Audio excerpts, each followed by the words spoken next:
Video করে আপনার কি সেবা দিয়ে ভিডিও করে লাভ আছে করে দাও।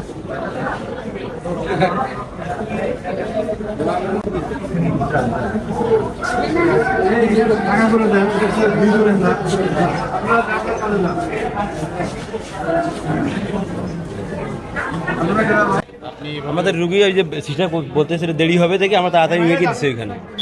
কিভাবে ব্লাড জানতে পারেন?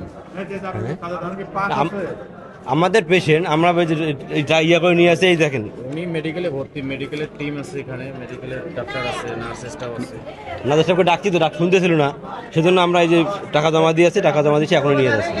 আমি রবিউল ইসলাম, আমার রুগী হচ্ছে আমাদের রিলেটিভ এলাকার মানুষ, আমিও ওই এলাকা থেকে আছি। এখন আমরা টাকা জমা দিলাম প্যাথোলজিতে, টাকা দিয়ে ওনারা বললো যে একটা সিরিঞ্জে করে 440 ব্লাড টেনে নিয়ে আসেন। আমরা ব্লাডটা টেনে নিয়ে যাচ্ছি এখানে। কিন্তু আপনি কি ব্লাড টানতে পারেন?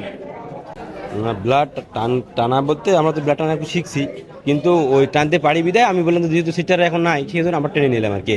আমরা দেখি শিখছি এলাকাতে, যখন চিকিৎসা করে যখন আমরা একটু মাঝে মাঝে এলাকাতে যখন কেউ লোক পাই তখন আমরা একটু স্যালাইন দিয়ে নিই, ডাক্তারের স্যালাইন দিয়ে দিলে আমরা একটু স্যালাইন দিয়ে দিই, নিজে পাড়ি দিত সেটা দেই, এরা এই আর কি, আর কিছু না। এটা কি দেওয়াটা ঠিক? না, ঠিক নয়, কিন্তু যখন না থাকে তখন তো উপায় নেই আর কি। কেন উপায় নেই? মানে ওনার সেখানে শত শত নার্স আছে, অন্য ইয়ে আছে, তারা টানবে, আপনি টানলেন কেন? না, আমার লোক দিত, আমি সেজন্য টানলাম। যদি ক্ষতি হতো, ক্ষতি হওয়ার সম্ভাবনা আছে যদি আপনি, হ্যাঁ, থাকতে পারে। যদি আপনি জানেন তাহলে ওনার শরীরে ক্ষতি হওয়ার সম্ভাবনা আছে তো, জি, সেটা একটু বলুন। না, ওটা তো ওইভাবে আমরা চিন্তা করি নাই, সেজন্য ওটা আমরা দুঃখিত আর কি, ওইভাবে আমরা চিন্তা করি নাই।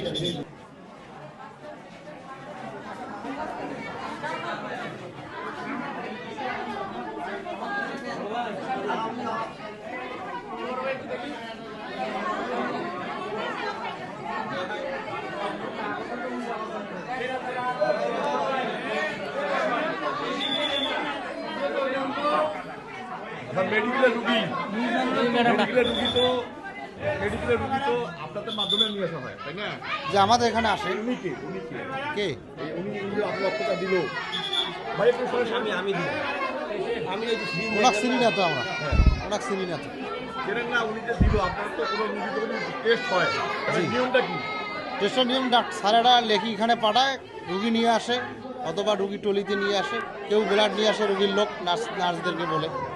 আর যদি রুগী সিরিয়াস হয়, সিরিয়াস হলে এখান থেকে লোক পাঠিয়ে দিতে হবে। তা উনি যে আপনার কানে দিল, আপনি নিলেন, এখন উনি রুগীর লোক মানে, হ্যাঁ সম্ভবত। রুগীর লোক আপনি ব্লাড দিল, আপনি নিলেন কেন? এখন এই যে নার্স আবার টেনে দিছে ওনার হাতে। আপনি শুনছেন সেটা? বলেন ওনাকে কেটে না শুনি নাই, আমরা কে ব্লাড টেনে দিছি? এইখান থেকে নিয়ে গেলাম, ওই যে ওখানে গিয়ে কিন্তু নার্স বললাম তো জান আসতেছি আমরা, তো আমি ব্লাড টানতে পারি, সেজন্য আমি টেনে নিয়ে আসি। নিজে টানছেন? জি। আপনি কেন ব্লাড টানবেন? আমরা তো জানি আপনি রুগীর লোক। হ্যাঁ, আমরা তো রুগীর লোকই। তাহলে ব্লাড টানবেন কেন আপনি? আপনি যতই কাজ জানেন কিন্তু আপনার টানা যাবে না তো। ওইটা আমার ভুল হয়েছে, তাহলে আমি ভুল মানে এটা তো মারাত্মক ভুল করছে। আমরা বিরোধে আসি না, আর আপনারা যদি এইটা করেন এটা তো ঠিক না ভাই। কারণ ব্লাডের জন্য আমরা আছি। এটা কি নিয়ম আছে কোনো? না না, এটা কোনো নিয়ম নাই। রুগীর লোক কোনো ব্লাড টানতে পারবে না। রুগীর যদি কোনো ক্ষতি হয় দায়ভার কে দেবে? এখন ক্ষতি হলে দায়ভার তো দেবে সরকারের উপর, ডাক্তারের উপর, আমাদের উপর দেবে, কিন্তু এটা তো ঠিক না। আপনি যে সম্পর্কটা এখানে নিলেন, আপনি জানেন ওটা কিসের? জানেন না। আমি তো স্টুডেন্ট, আমি যে হচ্ছে টিউবে ভরাই, আমাকে বলে আমি বেরিয়ে আমি তো আপনারা নিলেন কেন? আপনার সাথে কোনো প্রশ্ন বলতে না আপনার সাথে পরিচয় আছে? না হ্যাঁ, আপনি না। জড়িত? না, আমি তো কিছু জানি না। এখানে রিসিভের ব্লাডটা দিছে দেখে ভরাইছি।